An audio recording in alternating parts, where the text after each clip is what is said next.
Question చూడండి. Average marks of Sachin in 7 subjects is ఎంత? 76. So this is average అనగానే మనం వెళ్తాం number average and total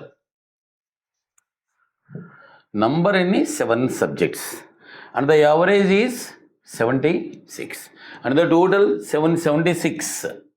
530 490 and 42 532 the total మనకు వచ్చేసింది. అయితే the average of the 6 subjects excluding English, so this English కాకుండా మిగిలిన 6 subjects యొక్క యావరేజ్ 70. అంటే టోటల్ ఎంత? వాటి total 6 7 or 7 420. So this is 112 is the English. అంతే కదా, ఇంగ్లీష్తో కలిపితేనేమో 532, వితౌట్ ఇంగ్లీష్ 420. అంటే ఇంగ్లీష్ మార్కులు ఎన్ని అని అర్థం? 112. వాడు అడిగింది అదే కదా, ఇంగ్లీష్ మార్కులు ఎన్ని? 112. Okay, note.